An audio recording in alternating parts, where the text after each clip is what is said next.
Pessoal, sejam bem-vindos, sejam bem-vindas. Larissa, muito obrigada pelo convite.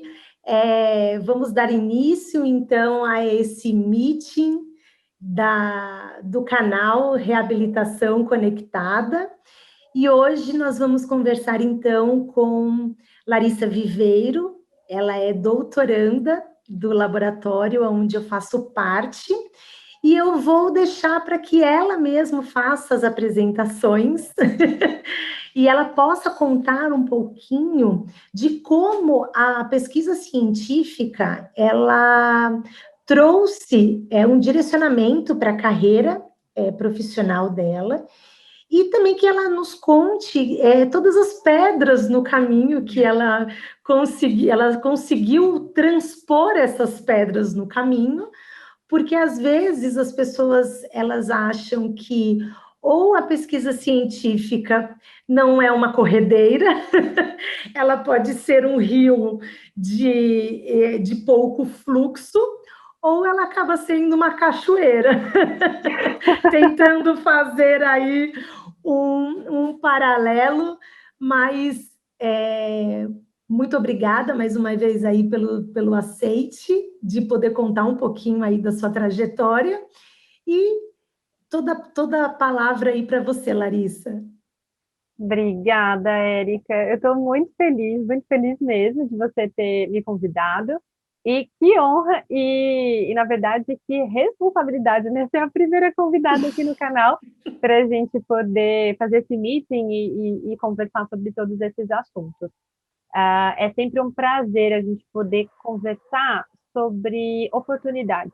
E é sempre um prazer também a gente poder inspirar de alguma forma outras pessoas, né? Futuros colegas que estão vindo aí e estão se formando. Então, vou tentar ser breve, porque assim, quando você falou para contar as pedras do meu caminho, né? A gente Foram tem poucas, bastante. né? Foram poucas. Então vou tentar resumir para contar essas poucas pedras. Então, para quem não me conhece, eu sou a Larissa Viveiro, sou fisioterapeuta. Eu sou especializada em fisioterapia em gerontologia pelo Hospital das Clínicas, da Faculdade de Medicina da USP. Eu sou especializada, eu nem falo muito sobre isso também, mas acho que vale a pena também Eu comentar acho que aqui. aqui no canal é muito importante, porque eu gosto de frisar bastante essa diferença. Eu sou especializada também em gestão em saúde. Poucas pessoas conhecem, né, essa minha especialidade, especialização, na verdade, não é especialidade, vou me corrigir. E eu acabo não comentando muito, mas daqui a pouquinho, falando um pouco da minha trajetória, eu comento em qual momento essa especialização surgiu.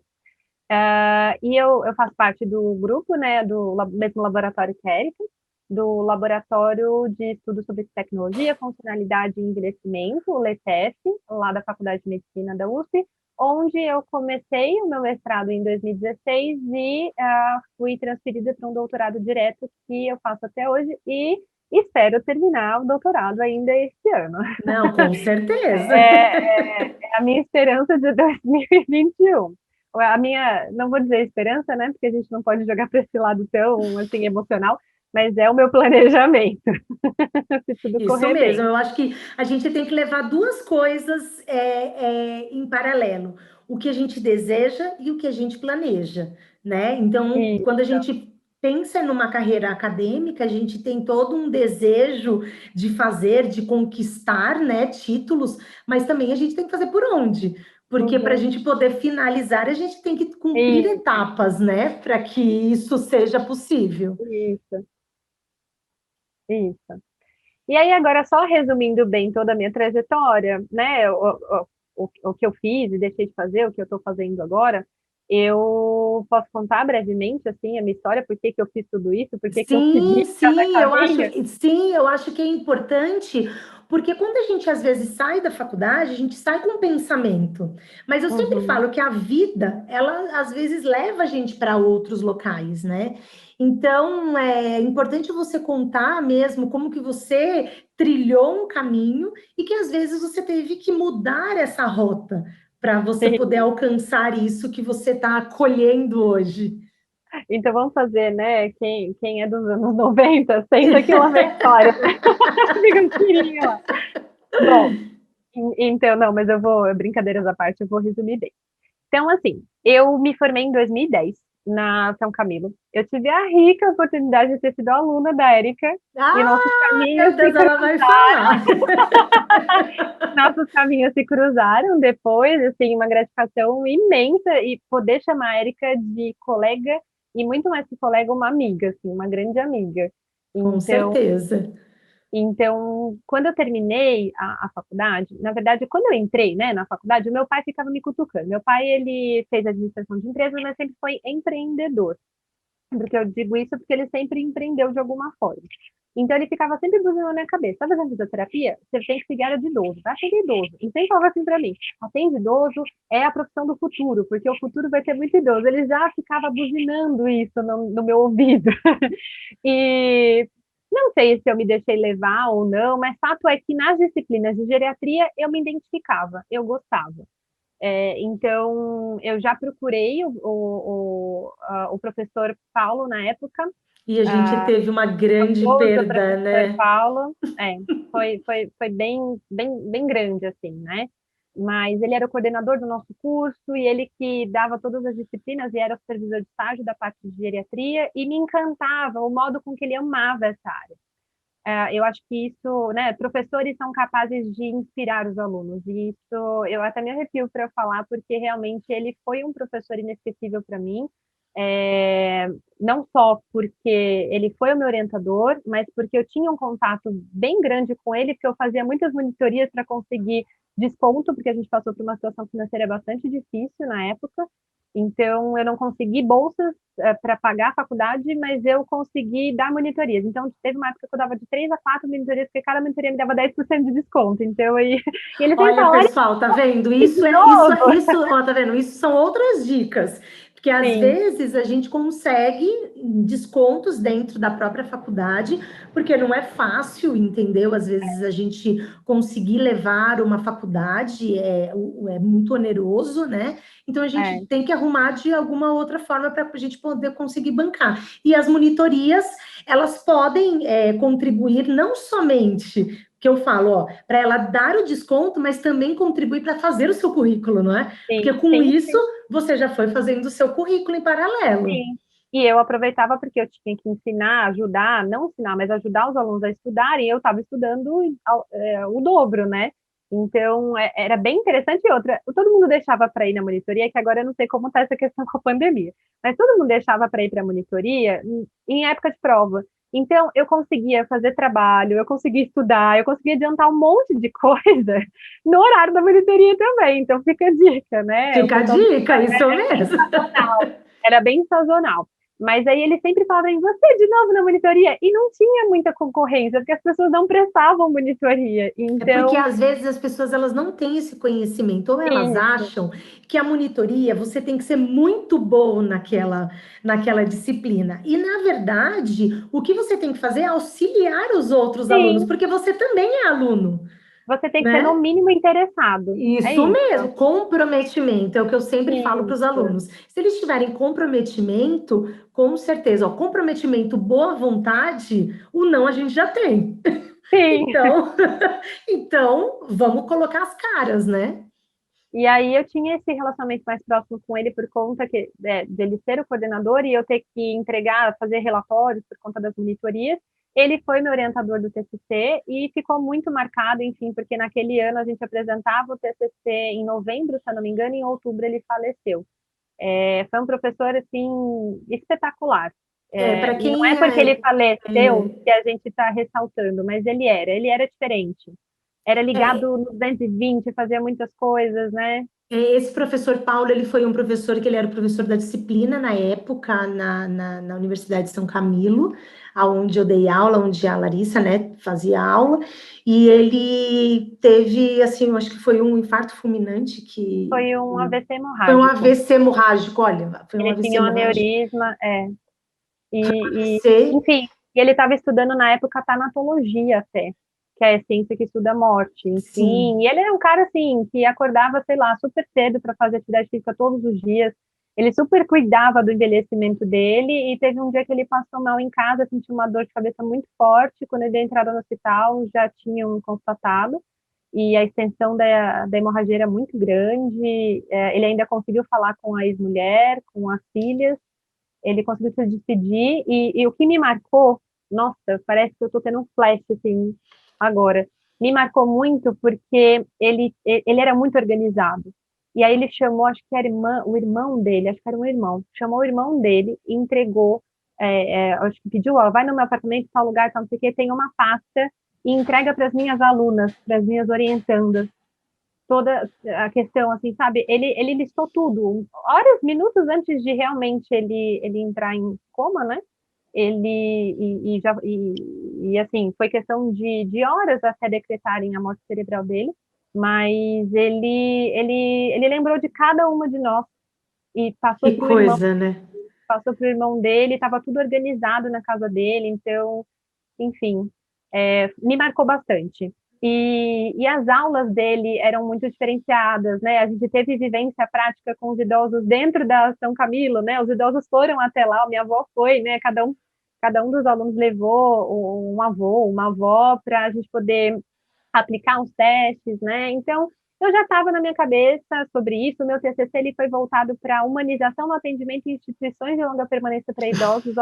Olha que conexão. Olha que conexão, já. Então você já Vocês já vão trabalhava. entender, né? Então, meu TCC já foi ligado à ILPI, e vocês vão entender daqui a pouco, porque o meu doutorado é em LPI. Enfim. Então, naquele momento eu já sabia. Então, eu falei, eu vou terminar a graduação e eu vou fazer uma especialização, porque eu preciso ser boa numa área e eu preciso disso para começar a atuar.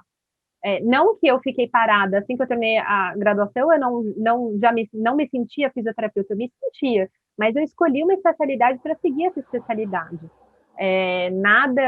Não tenho nada contra quem quiser já seguir atuando e tudo mais, mas hoje a Uhum. gente precisa, né, Erika? A gente precisa Sim, sim. ser reconhecido em uma área, por mais que são 5 anos agora, na minha época eram 4 anos na fisioterapia, é mais completo e tudo mais, mas a gente tem uma vivência bastante ampla. Então, se a gente tiver a oportunidade de, em mais um ano, a gente seguir uma área específica e treinar isso, porque a gente Com precisa treinar, certeza, com precisa certeza. aplicar na Precisa de uma prática. vivência prática de algo específico, algo voltado. Isso, Porque na isso, faculdade, na verdade, é o que eu sempre falo, eles vão ter um pouquinho de tudo. E olha que é, tem universidades ainda que ainda focam em determinadas áreas, ou tentam dar uma possibilidade de uma gama de especialidades que a sim, fisioterapia pode mesmo seguir, entendeu? Então, por exemplo, assim, na universidade que eu estou dando aula agora no momento, ele tem a possibilidade de ter ecoterapia, que legal. dificilmente tem essa Sim, possibilidade. Mas, para ter ecoterapia, ele às vezes deixa de ter, por exemplo, assim, saúde do trabalhador, e que às sim, vezes não consegue ter essa possibilidade, mas o aluno, para seguir a disciplina de saúde do trabalhador, ele precisa fazer uma especialização. Somente com a disciplina de saúde do trabalhador ele não vai conseguir ter sim, o sim, domínio e conseguir ter todo o conhecimento daquela área. sim. E eu acho que dentro da gerontologia vale a pena também falar, né, que hoje em dia muitas pessoas procuram coisas na internet, enfim, e todas essas questões, e independente da área que você escolher, você vai esbarrar em algum paciente idoso. Essa é a realidade. Aquela história do meu pai de ficar, né, enchendo ali meu ouvido, falando que era a profissão do futuro, de certa forma a não ser que você escolha pediatria, você não vai ter contato com idosos. Mas qualquer outra área que você escolher, em algum momento vai chegar um paciente idoso para você, porque isso é fato, né? Os números de idosos são cada vez maiores no Sim, mundo e aqui no sim. Brasil também, né? Consequentemente. Então, é importante que a gente entenda sobre esse universo, mas se você quiser trabalhar somente com esse universo, você precisa se especializar. Não tem como, só com o que você tem da faculdade, só com o que você tem da graduação, você prestar um serviço de excelência, né? Uhum. Então, basicamente foi isso. Aí eu, na época, não tinha muitas opções de especialização em gerontologia. Eu tinha opção em 2011, né, que eu prestei, porque eu terminei em 2010. Então, tinha a opção lá do Hospital das Clínicas, tinha a opção, acho que da UFSCar, Unifesp, eu acho que estava começando ainda, eu prestei o UFSCar e HC. E aí fiquei no HC. Eu passei nas duas, mas eu fiquei no HC, porque a UFSCar era só de final de semana, ela era bastante teórica, tinha uma parte prática, mas o HC era basicamente prática. Então, e era um curso integral. Eu entrava às 8, a gente saía às 5. Então, e passava por várias especialidades. Então, foi onde eu escolhi. Eu fiz uma prova teórica, depois teve uma prova prática, entrevista. Acho que deve ter mudado alguma coisa, porque né, só se passou aí, já vai completar 10 9 anos. anos. 10 anos 10 da graduação. anos. E da especialização, para eu entrar, 10 anos. Porque eu 10 saí anos. em Você 2012, entrou em né? 2000, você entrou em E 2011, né? 2011, 2011. Fez Então, agora 2021, 10 anos. é, isso mesmo. Então, mudaram algumas coisas, o curso mudou também lá, é um curso meio período, não é mais um curso integral, mas, assim, boa parte de tudo que eu sei eu devo a essa formação que, tanto da São Camilo quanto do HC, que foram espetaculares, assim, não tem nem comentários para falar. Foi um ambiente onde eu cresci bastante, foi um ambiente onde eu pude ter mais contato com a parte de pesquisa. Então, o meu TCC, a gente fez associação da atividade da força de prevenção palmar com a funcionalidade de idosos hospitalizados lá na enfermaria de geriatria. A gente publicou o artigo, então eu já tive contato com essa área e na graduação eu já tinha vontade de ir para uma área acadêmica. Eu sempre fui aquela pessoa que sempre gostei muito de estudar, eu sempre fui aquela pessoa que não, né, eu nunca gostei de ficar acomodada num lugar, eu sempre tive que ficar sempre em movimento. A Geronto também me encantava pela possibilidade de eu fazer coisas diferentes, por eu sempre atender, talvez, em locais diferentes. Então, desde a graduação, mesmo eu fazendo a especialização, eu comecei a atender paciente domiciliar. Foi dessa forma que eu caminhei. E eu já me interessava pela área acadêmica, pensando que algum dia eu queria dar aula. Mas sempre gostei de ser pesquisadora também. Então, quando eu terminei a especialização, tinha uma oportunidade de eu ficar mais um ano no HC, a gente podia prestar a prova de preceptoria, que hoje acho que é um programa de trainee que tem no HC, não é mais preceptoria, mas na época era preceptoria, e eu tinha essa oportunidade de prestar para ficar um ano supervisionando os alunos que viessem novos. Mas aí eu fiquei pensando, será que eu vou fazer isso? Sabe quando você está assim, eu acho que eu quero ver o que a vida vai me trazer, e aí eu nem prestei a prova. E aí quando eu terminei em março, em fevereiro, na verdade, quando foi em abril ou maio, a coordenadora dos cursos de especialização lá do HC entrou em contato comigo, dizendo que eles precisavam de alguém para supervisionar o curso de reeducação funcional da postura e do movimento. A coordenadora, então, dos cursos de especialização lá do HC, ela entrou em contato comigo, que tinha uma vaga para assumir para a preceptoria do curso de reeducação funcional da postura e do movimento. E aí eu fiquei pensando, por que não aceitar, né? Porque dentro da gerontologia a gente tinha muito a visão da reeducação. Eram dois cursos que andavam meio juntos, assim, naquela época, acredito que ainda andem, né? Não sei se tão próximos quanto a gente. Então eu já pensei, bom, vou me desafiar. Então eu aceitei. Não foi fácil, porque eu tive que lidar com outra especialidade, com outro tipo de paciente. Então, a gente atendia paciente idoso também, mas atendia os pacientes jovens. Eu ficava responsável pelo ambulatório didático, que vinham vários casos, um diferente dos outros, vinham pacientes queimados, pacientes renais, era na parte ambulatorial, e eu ficava responsável também pelo ambulatório de hanseníase. Então, foi bem assim interessante, foi a minha primeira vivência também com supervisão de estágios e já com alunos, né, de especialização, de uma pós-graduação. Então, e daí foi o momento que eu comecei a pesquisar controle postural com pacientes com hanseníase. foi um momento que eu fiz a minha primeira viagem internacional. Eu viajei junto com a professora a doutora Clarice Tanaka, que é uma professora titular lá da Faculdade de Medicina dentro do departamento, né, do COPITO, que é a diretora clínica, enfim, da parte da fisioterapia, não sei se é assim que chama o cargo dela, mas E é a ela que é diretora, né, da responsável divisão. por quase todas as especializações, né? Hoje ela é a responsável por todas as especializações de fisioterapia, Isso. né? Lá E eu do tive Hospital das Clínicas. E eu tive a oportunidade de trabalhar, assim, direto com ela. A gente viajou juntas, ficamos, né, no mesmo hotel na verdade, no mesmo quarto, porque era aqueles apartamentos que são uma coisa só, sabe? Não tem Aham. história. E a gente foi para Bruxelas, né? A gente foi para o Congresso Internacional de Hanseníase. Eu apresentei um trabalho oral do nosso trabalho, do nosso estudo, apresentei um trabalho pôster também, e foi um aprendizado, né? Eu tive muitos altos e baixos nesse processo todo, porque a gente é muito inexperiente na pesquisa, mas para mim trouxe Uhum. uma bagagem imensa, assim. Sim. E não só da pesquisa em si, mas de uma outra forma de ver o mundo da fisioterapia. Então, eu nunca imaginei na minha vida que, sendo fisioterapeuta, eu ia ter a oportunidade de ir para fora do país. E com pesquisa. E com pesquisa. E com Então, assim, pesquisa. meu Isso. marido, ele é músico, é trompetista, ele sempre tocou muito, como que eu posso dizer? Transitou sempre entre as duas áreas, erudita e área popular, tocou com muitos cantores famosos, enfim, ainda toca.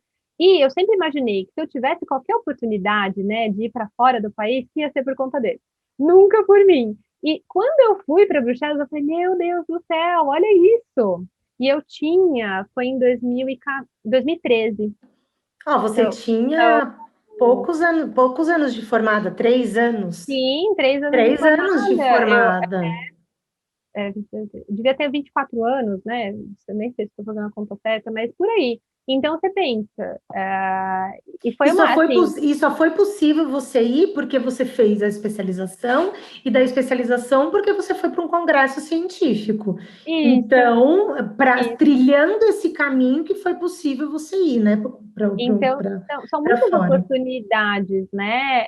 Eu não Uhum. estava, de fato, matriculada em uma pós-graduação pensando em mestrado e doutorado, mas eu já tinha isso em mente, eu já queria isso. Então, eu me Uhum. envolvi com pesquisa científica, eu Uhum. participava do grupo de pesquisa na época da professora Clarice e desenvolvi, era supervisora dos estágios.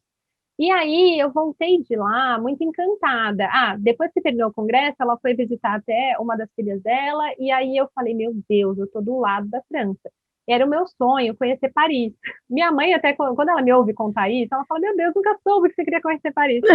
Eu tinha um sonho de conhecer Paris. Eu achava lindo, maravilhoso, e lá fui eu. Fui lá, fiquei 4 dias em Paris, acho que foi. Eu estiquei um pouquinho, fiquei 4 dias lá, e assim, voltei encantada, e a gente teve algumas propostas para fazer um mestrado sanduíche.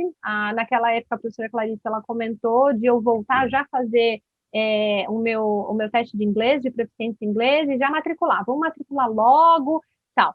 E aí, quando eu voltei, a gente ainda conversou um pouco, mandei algumas mensagens, né, para o grupo, era um grupo de pesquisadores e engenheiros lá da África do Sul, fiz esses contatos, e aí aconteceu que eu não sei o que aconteceu, né, não é a primeira pedra no meu caminho, né, mas já foi uma grande dificuldade. Mas depois de alguns meses, a professora Clarice ela falou para mim que o meu trabalho ele era um trabalho que não passava de uma iniciação científica, assim. E na época, bom, tá bom. Então, se é um trabalho que a gente não tem como colher mais frutos, e assim, admiro muito a professora Clarice. Tudo que eu sei na parte de controle postural e tal, eu aprendi demais, demais. Mas era porque não era para ser. Não era para Naquele ser. momento não era para ser. Então, quando a gente viu que não tinha possibilidade mais de eu crescer esse meu estudo lá, eu falei, então eu vou me desligar do HC. E de fato eu me desliguei. Depois da preceptoria eu nem falei, mas eu fiquei mais um ano trabalhando como PJ lá, na supervisão. Aí eu me desliguei do HC, E aí eu fiquei pensando, o que que eu vou fazer agora? Porque eu não me conformava com a possibilidade de eu não fazer nada um ano, assim, nada entre aspas, de não estudar nada. Sim. Porque eu estava atendendo paciente domiciliar e tal. Eu saí daquele ambiente do HC um pouco chateada por outros motivos que aconteceram lá dentro. Eu saí também pouco confiante em mim, porque isso é uma das pedras no caminho que qualquer um de vocês, né, quem estiver assistindo a gente, pode, de recém-formado, pode encontrar. Dependendo do ambiente em que você estiver, tem ambientes que são ambientes que vão te levar para cima. Tem ambientes que vão te estimular, mas tem ambientes que podem te fazer vir a menos, tem ambientes que podem te deixar um pouco chateada. E eu saí do HC, de fato, machucada, e eu saí de fato também achando que eu era a pior fisioterapeuta do mundo. Não me entendam mal, mas aqui a gente não abre tudo, né, que acontece na nossa vida, mas o que fica de lição é você precisa acreditar em você, né? Isso mesmo, Tem isso algumas mesmo. dificuldades e eu achava que eu não sabia ser fisioterapeuta mais. E quando eu passei a só atender paciente domiciliar, eu comecei a ver que, poxa, não é que meu paciente está melhorando? Poxa, nossa, eu estou fazendo isso, estou sendo bom. Poxa, até que eu não sou ruim, até que não sei o quê. Então, eu pude comprovar por mim mesma que E pelos realmente pacientes, que e na pelos realidade, pacientes. pelos pacientes. Então, eu pude, assim, ir atendendo os pacientes e ir ganhando confiança novamente no meu trabalho. E o fato de eu ter ficado aquele ano, né, estudando sobre controle postural, pesquisando sobre controle postural e vendo outro mundo, eu pude agregar isso para a gerontologia e pude atender meus pacientes de uma forma diferenciada. E tem pacientes que até hoje, desde aquela época, né, eu já dei alta, já atendi umas 3 vezes em momentos pontuais da vida deles, e todas as vezes que eles precisam, eles me ligam.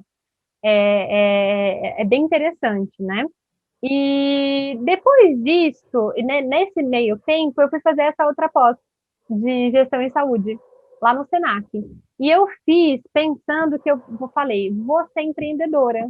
Então, eu já atendo domiciliar, eu vou abrir uma empresa. Só que daí eu tinha a ideia de abrir a empresa, não só para atendimento domiciliar, mas pensando em alguma parte de ensino, pensando em grupos de atendimento para idosos. Fiz, né, um brainstorm maravilhoso, pensei em várias coisas Uhum. e fui fazer a especialização em gestão em saúde. Só que mal sabia eu que se eu fosse fazer um curso no Sebrae era melhor do que fazer nada Porque contra o Senac, porque foi uma especialização bem legal. sim, Mas para o que eu procurava entender sobre empresa, eu queria entender empresa, como era, empreender, você queria como era. empreender, na E eu verdade. achei que o curso de especialização ia me dar isso, e não. O curso de especialização no Senac foi interessante, mas ele focava muito em saúde suplementar. Então, para quem Hum, já trabalhava na parte de gestão hospitalar, fazia total sentido. Agora, algumas coisas eu trouxe para minha vida, óbvio, não foi perdido, foi bem sim. interessante, né? Eu estudei outra área, convivi com outras pessoas, saí um pouco daquele local que eu estava. Uhum. Mas para quem quer empreender, vai no Sebrae, que tem muitos cursos maravilhosos Muitos e gratuitos. e Muitos gratuitos. e gratuitos. Então, quem quer ser empreendedor pode tentar procurar que eles estão de portas abertas. Isso. E aí, o que que acontece? Eu, até depois que eu terminei, ou durante que eu estava fazendo a especialização, eu até fiz uns cursos, tem um bem básico, que é bem legal, que é Aprendendo a Empreender, não sei se ainda tem. Uhum. É básico, mas é interessante. Para quem nunca Hum. viu nada sobre o tema, é muito legal. E é totalmente gratuito.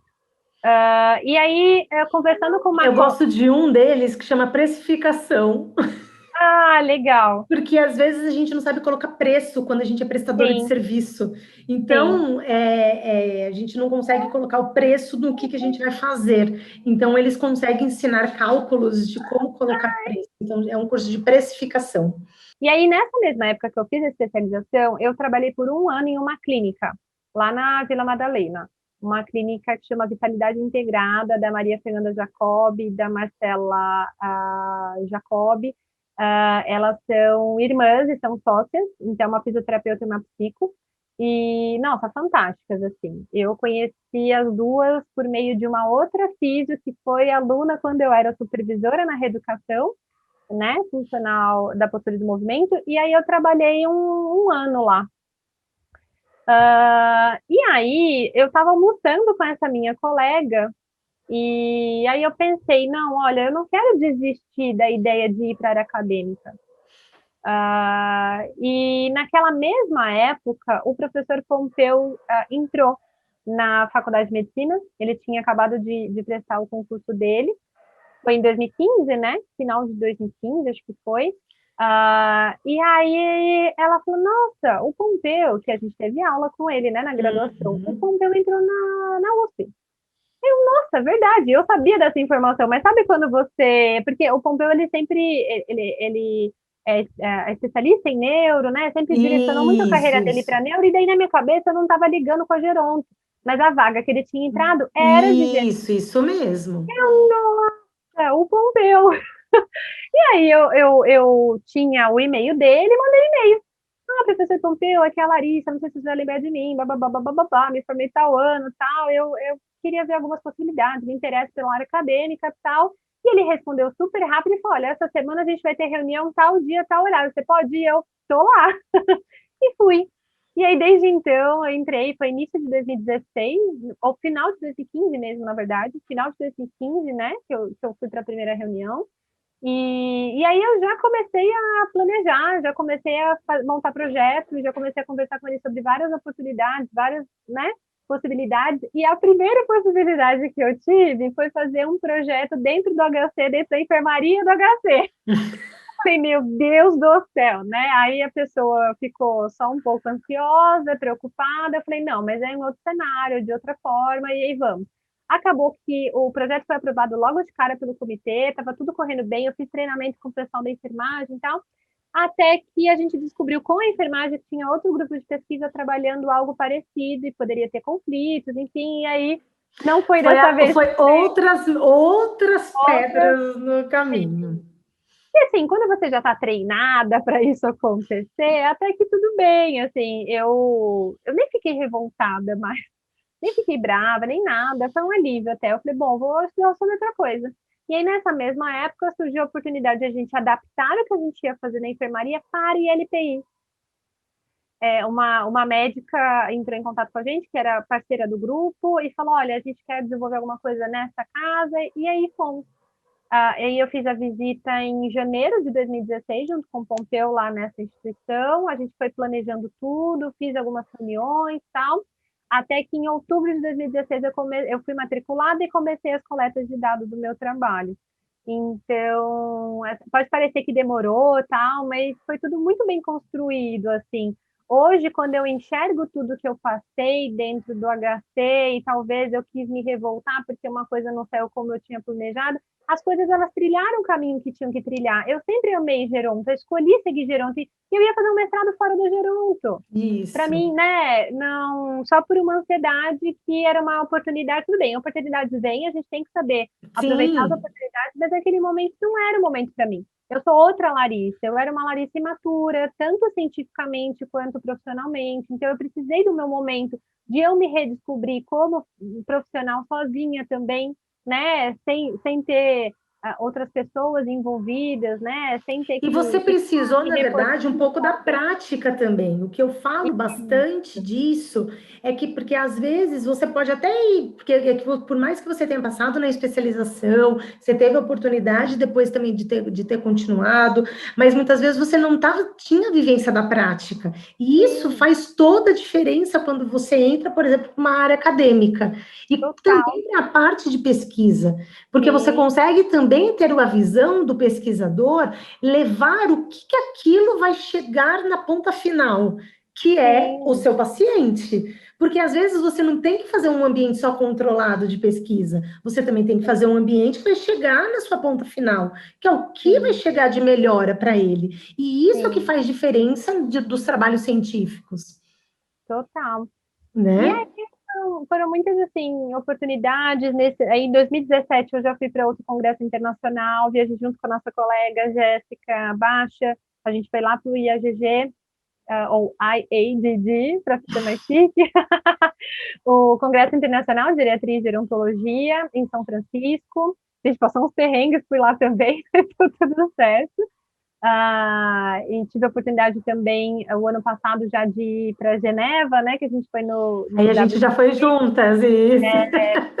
Então, mas só voltando um pouquinho, eu comecei a desenvolver minha pesquisa com o mestrado, aí eu fui para a qualificação. A banca que a gente escolheu para a qualificação eram professores super conceituados, renomados, mas eles não entenderam o propósito do meu trabalho. Então, foi uma banca que eu saí um pouco desanimada, mas foi uma banca que viu a importância do meu trabalho e sugeriu a transferência para o doutorado direto. Porque eu preenchia os requisitos para poder ir para um doutorado direto. Eu não vou lembrar todos agora para falar, Erika, mas eu sei que dentre eles era a pontuação de 70 pontos ou mais no teste de proficiência em inglês. Tinha que Uhum. ter um artigo publicado como primeira autora numa revista, pelo menos com fator de impacto 1 ou mais. E aí que vem aquela minha experiência com pesquisa, quando eu Com trabalhei no HC com pesquisa anterior. hanseníase, foi quando eu publiquei meu artigo numa revista internacional com fator de impacto maior, 1, né? Uhum. Então, aquela pesquisa Isso que te deu subsídios para você essa poder pesquisa foi muito conseguir. importante. Se eu não tivesse tido aquela experiência naquele momento, eu não poderia ter ido para um doutorado direto, por exemplo. Então, assim, eu fiquei me questionando, será que eu estou preparada para um doutorado direto? Será que não? E o próprio Pompeu, ele conversou muito comigo e falou, não, Letícia, você tem muita vivência, eu te enxergo muito como pesquisadora, tal, e de olhos fechados, eu acho que você é uma aluna de doutorado. Ele falou isso até em algumas reuniões, Uhum. algumas vezes. E por ter essa vivência antes. Se eu não tivesse tido essa vivência, jamais eu ia querer também passar para um doutorado direto. Sim. Então, eu fui para o doutorado direto, eu estava grávida, qualifiquei grávida, transferi para o doutorado, minha filha nasceu. E aí veio um outro desafio, que foi ser aluna de doutorado, de pós-graduação, junto com uma filha e tocando também meus atendimentos domiciliares e outros projetos. Não foi fácil, mas foi super possível, deu certo. E aí eu precisei qualificar de novo. Eu achei que não precisaria. Mas, bom, e para quem está assistindo a gente também que não sabe o que é uma qualificação, que eu estou falando como se todo mundo soubesse. Então, dentro de uma pós-graduação, Isso. quando você segue, né, mestrado, doutorado, enfim, essa parte mais acadêmica, a gente tem um exame de qualificação, que é quando chega na metade do curso, a gente tem que fazer um exame para qualificar a nossa pesquisa. E aí é o que vai dizer se a gente pode continuar ou não, é essa banca que vai dizer, olha, o caminho que você está indo talvez não é o melhor, vai por esse, faz alguns moldes, enfim. Então Isso. é uma pré-defesa, né? Quem não tem o conhecimento, tem um vídeo que eu falo sobre mestrado e doutorado, e lá eu falo da qualificação. E uma coisa importante que a Lari ela acabou colocando é que a gente sempre fala, a qualificação, quando a gente chama para uma banca de qualificação, a gente chama professores que são da área e que eles vão agregar com conhecimentos, porque são pessoas que estão de fora e vão com a visão de fora. E que Uhum. realmente eles podem colocar visões, que a gente pode acatar essas sugestões que são dadas, ou muitas vezes não acatar. E até Uhum. num dos vídeos, quando eu coloco falando também da minha banca de qualificação de doutorado também, que não foi muito bacana, que eu também fiquei bem chateada, entendeu? Com a minha qualificação, mas que faz com que a gente tenha maturidade e a gente até desenvolva melhor a nossa pesquisa. A gente tem que estar preparado para escutar muitas vezes ser rejeitado e Uhum. também encontrar dificuldades e também ouvir opiniões totalmente adversas. E que também a gente Sim. também vai ter o discernimento e o livre-arbítrio de falar eu vou acatar ou eu não vou acatar. Total. Então, é outra coisa que a gente também tem que levar aí dentro de um mundo acadêmico que Sim. existe essas possibilidades. Então, é legal a Larissa ter colocado, tocado mesmo nesse ponto, porque é um processo de avaliação que existe dentro do mestrado e dentro do doutorado. E aí, algo muito importante que ela colocou, que mesmo ela indo para o doutorado direto, ela teve que qualificar de novo. Então, ela não Isso. iria só para a defesa, ela teve que fazer uma Uhum. qualificação de doutorado. Então, ela teve que passar pelas etapas de doutorado, e fora que ela também teve que fazer as disciplinas, né? Isso, Ou isso. mais disciplinas que É, contemplavam a questão mesmo do doutorado. o bom é que eu pude aproveitar as disciplinas que eu tinha feito no mestrado, né? Ele não zera, a gente aproveita, mas a pontuação os créditos que a gente precisa dentro das disciplinas para o doutorado é maior. Então, mas eu já tinha bastante disciplina, então foi até que tranquilo. Eu estou há 2 semestres com meus créditos preenchidos já. Então, Ai, olha que isso aluna exemplar. Tem gente que vai no último. mas é interessante porque eu já estava, né? O mestrado a gente tem que correr, então eu já tinha feito a mais Sim, do sim. mestrado, então não foi tão ruim. Eu não precisei, né, correr tanto assim. E aí, assim, quando eu recebi a notícia que eu tinha que qualificar de novo, eu fiquei pensando, nossa, será qualificar de novo? Eu fiquei meio tensa, mas ao mesmo tempo eu não tenho outra opção, vamos. E aí, graças a Deus que eu precisei qualificar de novo, porque a gente convidou uma professora para a banca que realmente entendeu o que era o nosso trabalho, porque ela é psicometrista. E eu também, eu e o Pompeu, por ignorância mesmo da nossa parte dentro dessa área, a gente não entendia muito bem o que era o nosso trabalho também. Então, só para vocês terem uma ideia rápida, eu estudo propriedades psicométricas de 2 instrumentos de avaliação de equilíbrio, o Mini Balance Evaluation Systems Test, o Mini Best Test, e o Brief Balance Evaluation Systems Test, o Brief Best Test. E a gente faz a validade, analisa a validade de construto dessas escalas. Se São você nomes puder que ninguém precisa explicar um saber. pouquinho o que que é E, psicometria, porque então, agora eles caíram da cadeira, eu tenho é, certeza. são nomes que a gente não precisa entender o nome, porque realmente a primeira vez que eu ouvi também eu falei, oi, quem são vocês? Mas a psicometria, ela é a ciência que estuda formas de medida, propriedades de medida. Então, tudo que mede alguma coisa, a psicometria analisa isso. Dentro da fisioterapia, dentro da parte gerontológica e de controle postural, que é o que eu estudo, instrumentos de avaliação de equilíbrio para idosos são instrumentos que precisam ser analisados na sua estrutura, né, nos seus componentes, e aí eu faço análise disso. Fazendo até um Aprendi. parênteses aqui, o que acontece muito na fisioterapia é que a gente precisa de métodos quantitativos para que a gente possa analisar o nosso tratamento. Então, o que a gente está fazendo com o nosso paciente e conseguir fazer as medidas do pré e do pós-tratamento. Se aquilo que a gente ofertou e realizou com aquele paciente, ele teve um benefício. E que para isso, então, a gente cria as escalas de medida. E essas escalas de medida, elas são medidas quantitativas. E aí, por isso, que Isso. precisa ter essas análises psicométricas dessas medidas e que existem escalas validadas próprias para cada tipo para cada tipo de específico de População. população ou para medida de algo Isso. como a Larissa ela estuda a questão mesmo do equilíbrio, então vai analisar o equilíbrio de idosos. Então existem escalas específicas validadas para equilíbrios de idosos. Isso. E é uma questão grande, quando eu comecei a entrar nesse universo para estudar, é uma questão muito interessante que a Kérika trouxe aqui, que ensaios clínicos, para a gente saber se alguma terapia nossa, né, alguma intervenção fisioterapêutica dá certo, a gente tem que usar a melhor ferramenta. E estudando psicometria, o que eu descobri?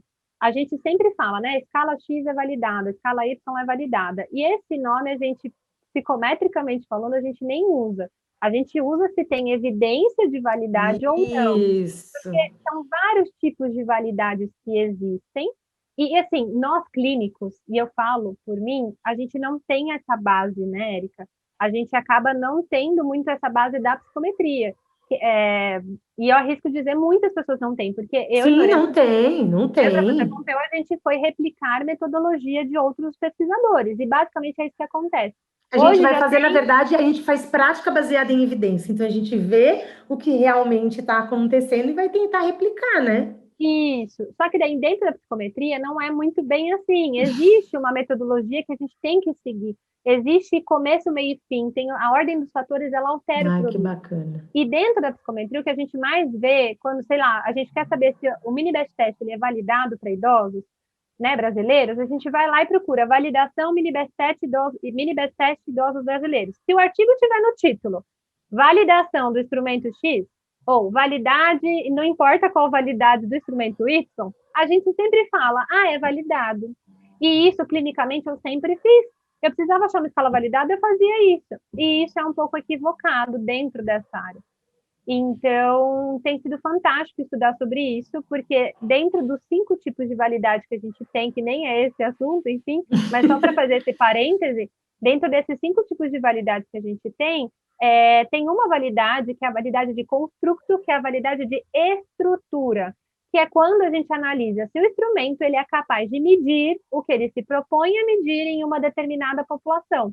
Então, se eu quero saber se o mini best test ele tem evidência de validade de estrutura, eu quero saber se ele, de fato, mede equilíbrio em uma população X, dentro, se eu quero saber idosos brasileiros. E aí é um campo, assim, que quando você começa a pesquisar, você vê que os estudos não têm muita base científica, né? A evidência dos estudos é muito fraca, porque todo mundo pula essa etapa e vai direto para a etapa final, que é comparar um instrumento com o outro para ver se eles são comparáveis e acabou. Só que se eu nem sei se a estrutura dele é boa, como que eu já vou comparar ele com o outro? E como que eu vou usar essa medida para saber efeitos de intervenção? Então, existe um rombo, aí eu estou dando... ideias para fazer diversos estudos, ideias para que a gente possa pesquisar, e aí quem está achando que já foi pesquisado tudo, pelo contrário, assim, tem essa lacuna que na verdade não é uma lacuna, né? É um rombo, né? Mas se a gente for para essa área, quem se interessa, é uma área que não é fácil como nenhuma área. Toda área a gente tem que se dedicar, tem que estudar. São termos que não são próprios nossos da fisioterapia, então tem que dar uma ralada boa. Eu vou começar agora, dia 16, sábado, eu vou fazer um curso online com o marido da professora Renata Eloade Lucena Ferretti Rebustini, que é a professora livre-docente da enfermagem, que é psicometrista, e ela é gerontóloga, enfermeira gerontóloga também. O marido dela, ele é especialista, enfim, ele é doutor, especialista em psicometria e tal, e eu vou fazer um curso online com ele só para entender sobre validade de estrutura. Então a gente percebe o quanto a gente tem que continuar estudando. Isso. Então, mesmo estudando, porque tem coisas que a gente não sabe, vai continuar não sabendo, e a gente tem que ir atrás. Isso. Então foi uma oportunidade muito incrível, assim, e às vezes a gente quer saber sempre a intervenção, mas eu não sei se essas formas de medidas elas são as melhores. Pode ser que a intervenção que foi proposta ela não teve efeito porque a medida que você usou para avaliar não era boa. Não era boa. Isso é um real. Grande erro. Isso é um grande erro. Dentro da clínica mesmo também, né? O quanto, cada vez mais que eu falo sobre algum assunto, alguém vem, me escreve e fala, meu Deus, como que a escala X não é boa? Eu uso ela sempre, e a escala Y. Então, não é que também não é boa, a gente tem que saber o que a gente tem disponível na literatura e nós, enquanto clínicos, o que nós podemos fazer. E o quanto ainda a gente precisa ainda pesquisar. Uma coisa que eu friso e bato bastante na tecla é que nós só temos 50 anos de profissão.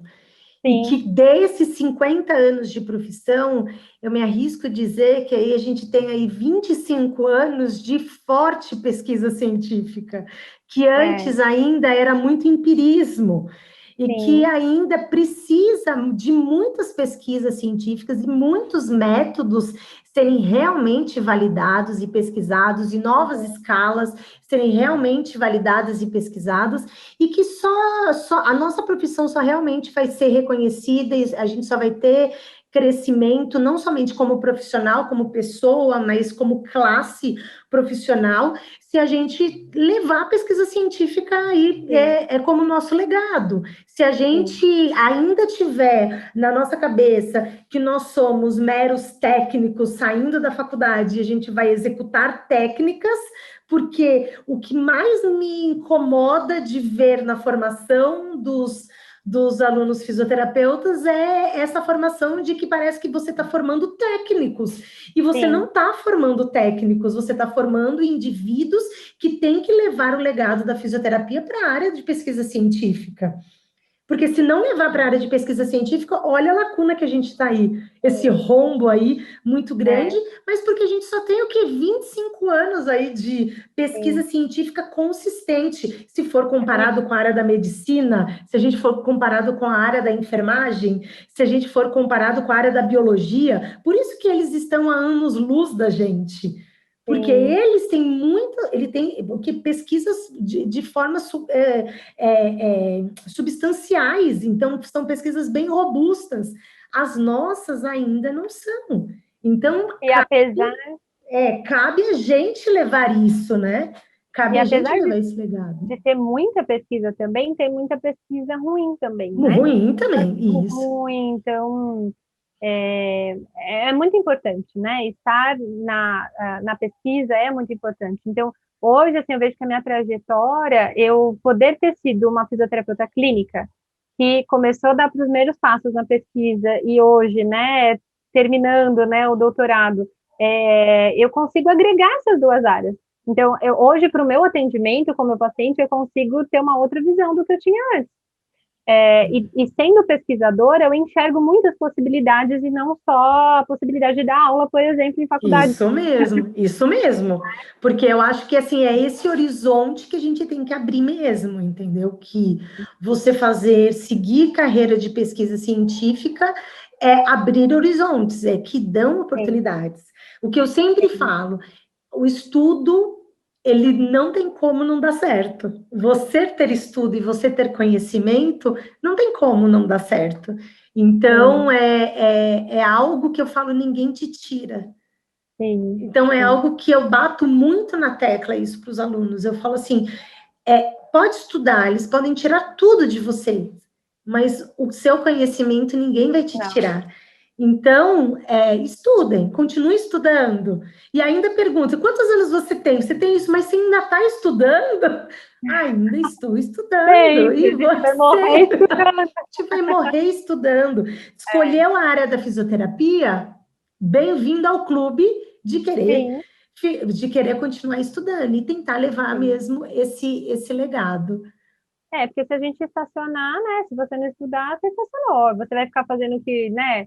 Que você aprendeu lá atrás, né? Na faculdade. Muitas das coisas que eu aprendi na faculdade já era, já caiu por Já era, não terra. se utiliza Não mais. tem, não tem como, assim, a gente insistir em ficar fazendo as mesmas coisas, né? O mundo tá não sei quantos anos-luz na nossa frente e a gente tá lá, no tempo da caverna. É basicamente Isso isso. mesmo, isso mesmo, isso E mesmo. aí, só completando toda essa trajetória, no ano passado, né, a gente viajou pro congresso e tal, e eu participei de uma chamada para o doutorado sanduíche, para ficar um ano na Austrália, e a gente fez alguns contatos com a professora Belinda Lang, lá da Flinders University, e estava tudo certo, enfim, para eu viajar. Eu não vou nem entrar em muitos assuntos, mas só para falar outra pedra no caminho, que acho que veio no caminho de todo mundo, né? Acho não, tenho certeza, né? Então, já estava tudo pronto, a gente ia se mudar, minha viagem marcada para o dia 22 de março de 2020, dia 15 foi declarada a pandemia, dia 19 as fronteiras fecharam na Austrália, até agora estão fechadas, e por motivos óbvios eu não fui, E mas teve uma pandemia no meio do caminho, Dilma. mas o que é interessante disso tudo é que quem não achava que poderia ir para fora do país sendo fisioterapeuta ia ficar um ano morando fora, assim. Teve só a pandemia que veio no caminho e ok. Eu decidi não ir mesmo e nem vou ficar insistindo em algo que a gente no início todo mundo tinha esperança de que a pandemia ia ser rápida. Uhum, Todo mundo imaginou, uhum. em 2, 3 meses está tudo resolvido. Tá tudo E não, resolvido. e não, a gente já completou aí 10 meses, não sabemos quanto tempo mais teremos pela frente, Uhum. mas não desisti de morar fora, não desisti da Austrália, mas eu vou terminar meu doutorado aqui. Quem sabe o que o futuro reserva e são contatos. Eu tive a oportunidade de fazer reuniões semanais com a professora Belinda Lang, né? Então, foi muito interessante todo o processo que eu vivi. Eu aprendi a redigir contratos e minutas de acordo entre universidades, porque isso é o aluno que faz, que eu não sabia, Às vezes a gente acha que já vem tudo pronto, né? E a né? gente cai numa situações que somos nós que temos que fazer. E aí, todo esse processo de adaptação na pandemia, né, entender tudo o que estava acontecendo, eu me envolvi em outro projeto, que talvez ia ser o pós-doutorado, que eu já estava fazendo junto com o doutorado, virou uma loucura, né, a Erika participou muito, ouviu muitas minhas lamentações nesse período, mas acabou que depois de 2, 3 meses me achei, E aí eu falei, bom, meu marido já estava estudando marketing digital há algum tempo, eu resolvi estudar com ele também. Eu falei, bom, o mundo está no digital, eu ia deixar isso para ano que vem porque eu ia ficar fora e eu já tinha esse planejamento. Falei, vou lá, vamos lá. Eu era muito cética também com esse meio e resolvi empreender, se assim eu posso dizer, digitalmente. Não sei se dá Digitalmente, para falar. isso mesmo.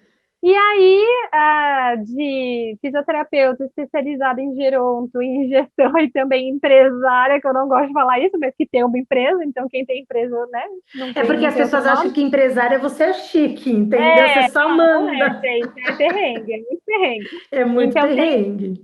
empresa, né, sou dona aí de uma empresa que, no caso, sou eu comigo mesma, que era para os meus atendimentos domiciliares, outros projetos que eu tinha que não aconteceram. E aí eu pensei, bom, vou começar a me tornar vista nas redes sociais. E eu desconfiava de que isso ia demorar um tempo. Na minha cabeça, a gente tem muito isso, acho que por ego das pessoas, por vaidade das outras, a gente vê aquele que tem muitos seguidores, uau, aquela pessoa maravilhosa, e não. Número de seguidores não quer dizer nada, mas eu achava que para você se tornar referência em alguma área, demoraria. E eu iria precisar ter, sei lá, muitos seguidores. E não, foi um momento que eu comecei a só compartilhar conhecimento, compartilhar o que eu vivo, clinicamente falando, e o que eu vivo cientificamente falando. E foi a oportunidade que eu achei um nicho para eu poder falar, então eu falo com fisioterapeutas, independente da formação, mas geralmente fisioterapeutas que são especializados em geronto, é o que mais acabam vindo, porque eu falo de geronto, e falo muito focado em controle postural e quedas. E eu utilizo o que eu estudo para trazer informação para fisioterapeutas e tento me aproximar ao máximo dos clínicos.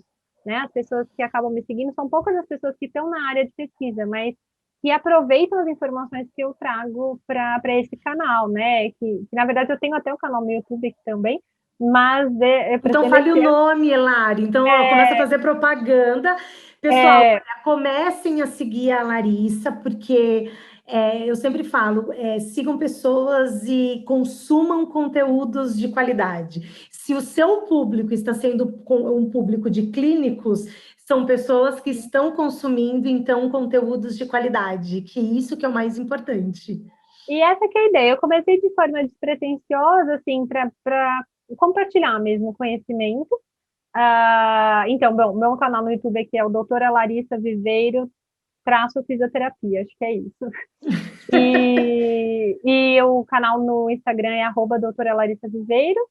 E aí eu comecei a compartilhar todas essas informações como uma forma de troca. E foi um ambiente tão rico, tive a oportunidade de compartilhar tantas coisas com tanta gente, foi muito legal. E aí acabei vendo uma demanda, uma necessidade que existia e criei um curso online também, que é o Método Larissa Viveiro de Prevenção de Quedas. E a gente formou turma 1 o ano passado em setembro e pretendo para esse ano formar outras turmas. Então, tem sido muito rico, assim, e tudo isso agregando a parte clínica com a parte científica. Com a A parte pesquisa científica. pôde me trazer tudo isso e me trouxe segurança para eu poder passar tudo que eu estudo, tudo que eu aplico na prática também para outros colegas, e expandir, né, e tentar trazer realmente esse conteúdo de qualidade e fazer com que as pessoas possam se sentir mais seguras atendendo, com que as pessoas possam melhorar a qualidade do atendimento delas, né? E que mais pacientes, mais idosos possam ser atendidos por fisioterapeutas de excelência, De né? excelência, porque na verdade quem vai ter o benefício é o público da ponta, que são os Sim. pacientes, que são os pacientes. Eu acho que o mais importante de tudo, de toda a sua trajetória, é que você sempre foi pautada entre pesquisa científica e a prática clínica. Porque eu sempre coloco que para você ser diferenciado, você tem que levar as duas coisas em paralelo, né? Sim. Então, que trajetória linda, Lari. Eu tentei resumir, eu já vi que deu muito tempo, mas basicamente acho que a gente conseguiu Não, uma falar um pouco trajetória. de cada Isso. coisa, né? Eu acho que assim, é uma trajetória aí muito bonita e com certeza você está em construção ainda, né, Sim, dessa trajetória. Com certeza ainda tem capítulos ainda para serem escritos e trilhados. capítulos que não deram certo, porque talvez não eram para dar, não era no momento de dar, mas capítulos que talvez te prepararam para que você seja a profissional que você é hoje.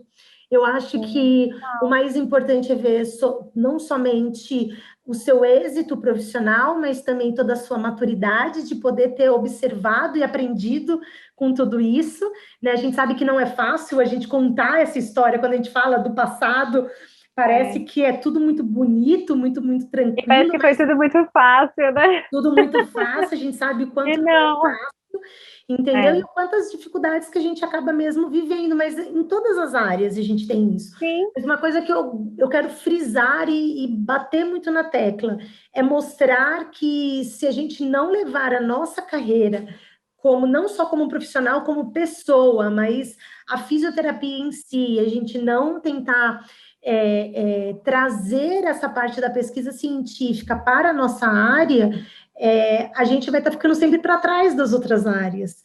Então, cabe a cada profissional que se forma, cabe a cada profissional que está aí no mercado de trabalho, atuando com o seu paciente, tentando ver qual que é o melhor método, entendeu, para tratar aquele seu paciente, qual é a melhor escala para poder avaliar aquele seu paciente, e tentando cada vez mais se especializar, se aprimorar, tentar conseguir títulos, e que com certeza todos esses títulos, todas essas especializações, com certeza a especialização no Senac te trouxe benefícios, entendeu? Sim. Porque é um título,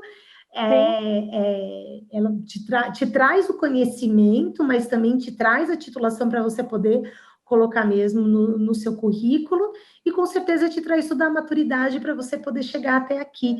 Então, te agradeço aí imensamente por ter tido a disponibilidade e de ter colaborado, não somente daqui, do nosso bate-papo, mas também de ter aberto aí para todo mundo e poder mostrar, inspirar aí os nossos colegas que, independente da quantidade de tempo de formada, independente do que a gente tenta passar como professor, como colegas de trabalho, nós somos fisioterapeutas e cabe a cada um de nós levarmos o legado dessa profissão que nós escolhermos. Então, é nossa responsabilidade fazer da melhor forma e levar isso da melhor forma também.